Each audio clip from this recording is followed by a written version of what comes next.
Hi everyone, finally आज CA का result आ गया एंड एज वी नो हर बार की तरह मेजॉरिटी स्टूडेंट्स ये नहीं क्लियर कर पाए विच हैपन्स एवरी टाइम. सो ये वीडियो उन स्टूडेंट्स के लिए है जो इस बार नहीं क्लियर कर पाए या आई वुड से इस बार भी नहीं क्लियर कर पाए. मे बी आपने पहले अटेम्प्ट दिया होगा, इस बार भी क्लियर नहीं कर पाए एंड अब आपके दिमाग में ये आ रहा है कि आपने सीए छोड़ना चाहिए या नहीं.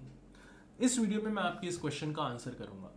ये वीडियो बनाते वक्त मैंने बहुत सोचा कि क्या वो ऐसे क्वेश्चंस हो सकते हैं जिनको आप पूछ के अपने आप से पूछो और आप ये डिसाइड करो कि सीए गिव अप करना चाहिए या नहीं. Remember this, CA give up करना एडवाइस से नहीं होता है. मेरी एडवाइस से आप सीए गिव अप नहीं कर सकते बिकॉज सीए छोड़ना इस दुनिया में बाकी जितने क्वालिफिकेशंस है या कोर्सेस है उनको छोड़ना वर्सेस सीए छोड़ने में बहुत बड़ा डिफरेंस है. सीए छोड़ने में सोसाइटी का प्रेशर होता है. बाकी आप इंजीनियरिंग ड्रॉप आउट हो जाओ, एक अच्छी कंपनी में जॉब कर लो, कोई फर्क नहीं पड़ता. Hardly people care about it क्योंकि इंजीनियर्स कॉमन है, हर कोई कर रहा है, उस टाइप का सिनेरियो. बट जब आप सीए कर रहे होते हो हर किसी को पता होता है कि आप सीए कर रहे हो. और जब आप सीए छोड़ते हो so you will have that society वाला प्रेशर एंड आपको जब तक कि आप अपने अंदर से कन्विंस नहीं हो कि मैंने सीए छोड़ना चाहिए या नहीं छोड़ना चाहिए, आप वो प्रेशर हैंडल नहीं कर पाओगे. आप हमेशा उस प्रेशर में घिसते रहोगे. इसलिए आंसर आपको करना है. मैं सिर्फ आपको क्वेश्चंस दूंगा और मैं समझाऊंगा कि क्वेश्चंस में किस तरीके से सोचना है and decision will be yours. एक जनरल आंसर अगर मुझे देना हो कि क्या आपने सीए छोड़ना चाहिए या नहीं छोड़ना चाहिए, my general answer is no. There is like 90% scenarios में सीए छोड़ने का कोई बहुत सेंस नहीं बनता. But yes, there are 10% scenarios जहां पे आप सीए छोड़ने का डिसाइड कर सकते हो. नाउ लेट्स सी कि क्या वो ऐसे क्वेश्चंस है जिनको सोच के या जिनका आंसर करके आप ये डिसाइड कर सकते हो कि सीए छोड़ा जाए या नहीं. Now first question is, did I give my best? क्या मैंने अपनी प्रिपरेशन में जो पिछले 6 महीने मैंने प्रिपरेशन की थी पिछले अटेम्प्ट के पहले, क्या मैंने अपना 100% दिया था या नहीं दिया था? जब भी कोई कहे आपको अपना 100% देना है, you have to always understand कि बात 110% की हो रही है. अगर आप से सुबह उठ के, पिछले 6 महीने की बात करें, सुबह उठ के पहली चीज आप मोबाइल में इंस्टाग्राम खोल के रील स्क्रॉल करते थे, यूट्यूब पे रील स्क्रॉल करते थे, यूट्यूब पे शॉर्ट्स होते हैं, शॉर्ट्स स्क्रॉल कर रहे थे. अगर आपकी ये सिचुएशन थी, आपने अपना 100% नहीं दिया है, आप जब तक के सुबह उठ के बुक उठा रहे हो या रात को सोते वक्त लास्ट मोमेंट तक के आपके हाथ में बुक है, ये जब तक ये सिचुएशन नहीं आती आपने अपना 100% नहीं दिया है. रात को सोते वक्त आपको ये टेंशन रह गया कि यार मेरे 2 पेजेस कम रीड हुए आज. आपको ये टेंशन जब तक के नहीं है तब तक कि आपने अपना 100% नहीं दिया हुआ है. जब तक के आपने दिन भर में एक बार भी इंस्टाग्राम खोल के नहीं देखा पिछले 6 महीने में या मेजॉरिटी ऑफ द डेज, तब तक कि आपने अपना 100% नहीं दिया हुआ है. और अगर आपने अपना 100% नहीं दिया हुआ है so you don't have any reason to give up. आप पहले तो अपना 100% देना सीख लो क्योंकि जिंदगी में कहीं भी जाओगे, जब तक कि आप अपना 100% या 110% नहीं दे देते, आप सक्सेसफुल नहीं हो पाओगे. और आपको 100 या 110% यहां पे देना ही इसलिए क्योंकि आपको सक्सेसफुल होना है. सक्सेसफुल सीए की बात नहीं कर रहा मैं, सक्सेसफुल इन योर लाइफ. तो आपको सीखना है 110% देना. बट से कि आपने अपना 110% दे दिया था पिछले अटेम्प्ट में ही, देन अगर आपको डिसाइड करना है कि क्या आपको सीए गिव अप करना चाहिए या नहीं करना चाहिए, then you have 3 questions to answer. Question number 2 जो आपको फिर सोचना चाहिए, विच अटेम्प्ट, आपका अटेम्प्ट नंबर कौन सा था. 1, 2 और 3 में तो आपने सोचना भी नहीं चाहिए गिव अप करने का, क्योंकि on an average CA clear करने के लिए 2 से 3 अटेम्प्ट लगते हैं. फर्स्ट अटेम्प्ट में बहुत कम स्टूडेंट्स क्लियर होते हैं, सेकंड में बहुत कम क्लियर स्टूडेंट होते हैं, मेजॉरिटी स्टूडेंट्स अपना 2 या 3 अटेम्प्ट या 4 अटेम्प्ट लेके क्लियर होते हैं. सो अगर आपकी सिचुएशन ये है कि आप अपने फर्स्ट या सेकंड अटेम्प्ट में थे या थर्ड अटेम्प्ट में भी थे, तो आप मत सोचो, at least you should give 1 more attempt. And I am assuming कि आपने अपना 100% दिया हुआ है. उस सिचुएशन में भी आपने एक और अटेम्प्ट देना चाहिए और डिसाइड करना चाहिए अपने लिए उस अटेम्प्ट के बाद में, after your fourth attempt. And I wish you good luck कि आप फोर्थ अटेम्प्ट में या थर्ड अटेम्प्ट में या सेकंड अटेम्प्ट में जो भी आपका नेक्स्ट अटेम्प्ट है उसमें क्लियर हो जाओ. मान लो कि आपका थर्ड अटेम्प्ट या फोर्थ अटेम्प्ट या फिफ्थ अटेम्प्ट था, आपके अटेम्प्ट एक्सीड कर चुके हैं. आप 1, 2 में अगर हो, 3 में अगर हो तो सोचना ही नहीं है, आपने सीए कंटिन्यू करना है. लेकिन अगर आप 4 या 5th में हो या उससे ऊपर वाले अटेम्प्ट में हो, तो then you have to answer 2 more questions. How many groups are pending? अगर आपका एक ही ग्रुप बचा हुआ है तो आपकी सिचुएशन ऐसी है कि हाथ ही निकल गया है, पूछ रहेगी. एक ग्रुप क्लियर हो जाता है अगर आप प्रॉपरली एफर्ट्स पुट करो, क्योंकि आपका एक ग्रुप क्लियर होने का कॉन्फिडेंस आपके साथ में होता है. सो बचा हुआ ग्रुप आप आराम से क्लियर कर सकते हो. और साथ में May 24 अगर आप देखो तो आपको 3 ही सब्जेक्ट क्लियर करने instead of 4 subject. So you have 25% less pressure to prepare. उतना ज़्यादा टाइम या तो आप अदर सब्जेक्ट्स के लिए दे सकते हो या उतना कम टाइम आपको ओवरऑल प्रिपरेशन के लिए लगेगा. सो आपके पास में एक बहुत अच्छी अपॉर्चुनिटी है टू गो फॉर नवंबर 23 और मई 24, जो भी आपका प्रिफर्ड अटेम्प्ट हो, उस अटेम्प्ट में आप अपना क्लियर कर सकते हो एग्जाम, अज्यूमिंग कि आपका एक ग्रुप क्लियर हो चुका है। लेकिन अगर आपके दोनों ग्रुप्स बचे हुए हैं, now see I will just summarise first 3 questions. Did I give my best? Yes, मैंने अपना 100% दिया था। कौन सा अटेम्प्ट चल रहा है? 4th 5th या उससे ऊपर वाला अटेम्प्ट चल रहा है। कितने ग्रुप्स बचे हुए हैं? दोनों ग्रुप्स बचे हुए हैं। नाउ यू हैव टू, अगर आप ये पूरे इसमें यस में फाइनली लैंड करते हो, तो you have to answer 4th question, what is my reason to give up? मैं गिव अप क्यों कर रहा हूं? अगर आपका रीजन ये है कि सीए में बहुत हार्डवर्क करना पड़ता है पास होने के लिए, और इस रीजन से अगर आप गिव अप करना चाहते हो, so I promise you one thing, आप अपने लिए कोई भी एक अल्टरनेट करियर चुन लो जहां पे सीए जितनी ही सैलरी मिलती है। आई प्रॉमिस यू वन थिंग कि आपको वहां पे भी उतना ही हार्डवर्क करना पड़ेगा।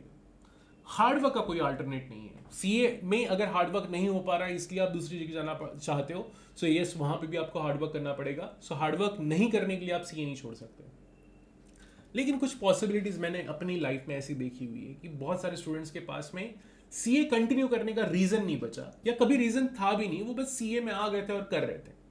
I give you example. आपको ऑडिटिंग में कोई इंटरेस्ट नहीं है, आपको आर्टिकलशिप टाइम से पता चल गया, टैक्सेशन करना नहीं है आपको पता है, आपको नॉर्मल जो फाइनेंस मैनेजर्स होते हैं द कॉर्पोरेट ऑफिस, वो भी नहीं बनना है आपका। ऐसा है कि ये इनमें से तो कुछ भी नहीं करना है। जो कॉमनली जॉब सीए बनने के बाद में मिलती है उन सब में पहले से ही आपको इंटरेस्ट नहीं है, आपको इसका जो अल्टीमेट ऑब्जेक्टिव है सीए बनने का, उसी में कोई इंटरेस्ट नहीं है।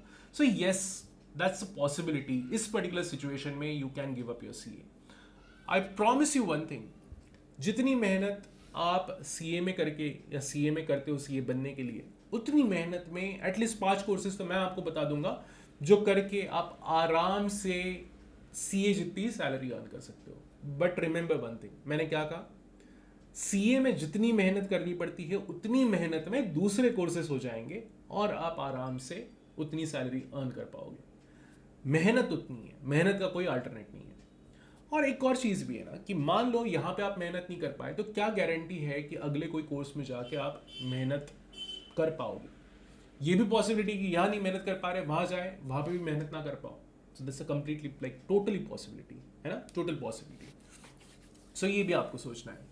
एक और रीज़न हो सकता है सीए छोड़ने का, फाइनेंशियल प्रॉब्लम्स, और मे बी आपको अपनी फैमिली को सपोर्ट करना और आपको अर्न करना शुरू करना पड़ेगा।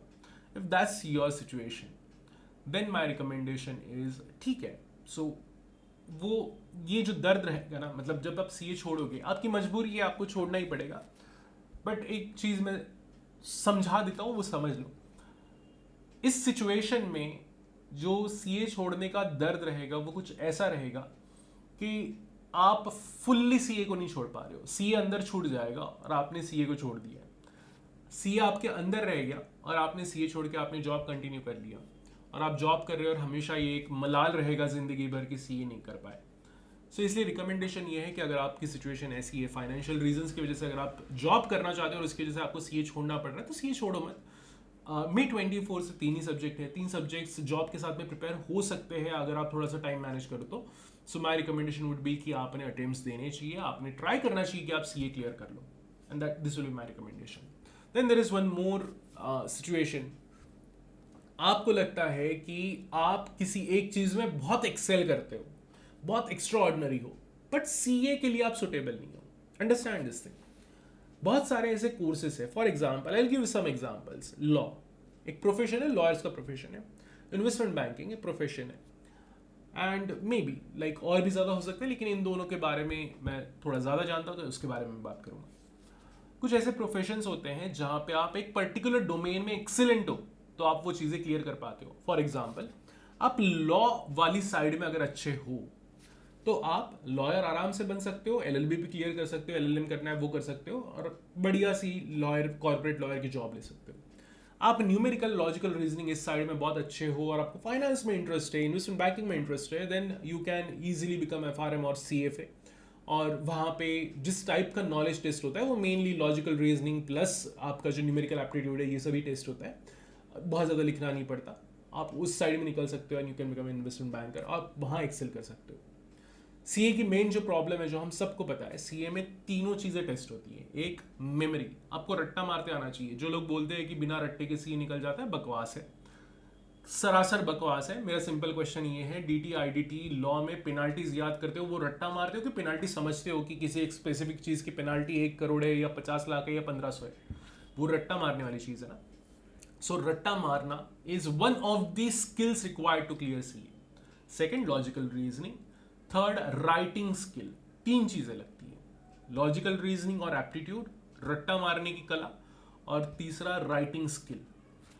इस दुनिया में बहुत सारे क्वालिफिकेशंस ऐसे हैं जो अकाउंटिंग के ही प्रोफेशन में है। फॉर एग्जांपल एसीसीए एक ऐसा क्वालिफिकेशन है जहां पे आपके पास में अगर मेनली आपको से प्रॉब्लम है लिखने से, आप बहुत अच्छे हो पढ़ाई में, सब कुछ अच्छा है, लेकिन आपकी हैंडराइटिंग उतनी अच्छी नहीं है, आप ढंग से लिख नहीं पाते हो, या जितनी आईसीआई की डिमांड है 30-40 पेजेस भरना कुछ एक स्पेसिफिक सब्जेक्ट्स में, वो आप नहीं पूरा कर पाते हो, देन बट आप चाहते हो कि आप अकाउंटिंग में ही रहो, आप फाइनेंस में ही रहो, then ACC is also good option for you, जहाँ पे आपको लिखने वाला रिक्वायरमेंट कम है, ऑब्जेक्टिव एग्जाम्स होती है। सीपीए एक वैसी एग्जाम है जहाँ पे ऑब्जेक्टिव एग्जाम्स होती है। There are multiple accounting stream examination जहाँ पे एमसीक्यू बेस्ड एग्जाम होती है, सो आप उस टाइप का डिसीजन ले सकते हो। So you have to find out your reason कि आप सीए क्यों नहीं कंटिन्यू करना चाहते। अच्छा, एक और चीज़ कि यहाँ पे मैंने बोला कि राइटिंग स्किल नहीं अच्छी है इसलिए आप एसीसीए कर लो। कोई लोग बोलेंगे कि मेहनत कर लो। एक चीज़ समझा देता हूँ, 22 साल का होने के बाद में कितनी भी मेहनत कर लो, हैंडराइटिंग पूरी इंप्रूव नहीं हो सकती। हमेशा हैंडराइटिंग में कुछ ना कुछ तो बच ही जाएगा। हैंडराइटिंग गंदी से कम गंदी हो सकती है, अच्छी नहीं हो सकती। ठीक है, these are the things. Maybe अगर आपको टैक्सेशन में इंटरेस्ट है, so you can definitely get into the lawyer, and then supreme court high court में टैक्सेशन में तो लॉयर प्रैक्टिस करते हैं, तो आप वहाँ पे कंसल्टेंसी प्रोवाइड कर सकते हो। ये भी आपके पास में अल्टरनेट अवेलेबल है। So find out your reason. और अगर आपको फिर भी कंफ्यूजन है कि क्या आपको सीए कंटिन्यू करना चाहिए नहीं करना चाहिए, क्या आपने गिव अप करना चाहिए नहीं करना चाहिए, और आपको इस वीडियो में आंसर नहीं मिला, just do one thing, drop your query in comment section of this video and definitely I try to answer your query. मैं अपनी तरफ से पूरी कोशिश करूंगा कि मैं आपकी क्वेरी को आंसर करूं।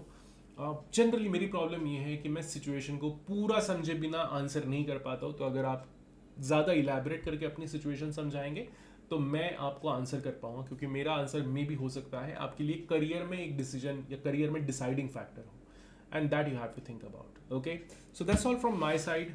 Please make sure you take your decision wisely, और अगर आप ये डिसाइड कर रहे हो कि आपको अगला अटेम्प्ट देना है, so all the best for your next attempt. Video खत्म होने से पहले एक और चीज़, अगर आपका ग्रुप 1 बचा हुआ है और अगर आप AFM या SFM प्रिपेयर कर रहे हो फॉर November 23 और May 24 examination, so I make sure कि मेरे जो पूरा का पूरा कोर्स है ऑफ SFM और AFM वो एज इट इज़ इस चैनल पे अवेलेबल रहे। I will start uploading that course very soon, and आप उसको फ्री में यूज़ कर सकते हो, कोई एनरोलमेंट या सब्सक्रिप्शन रिक्वायर्ड नहीं है। So thank you everyone, thank you for watching this video, see you in the next video, bye bye, take care.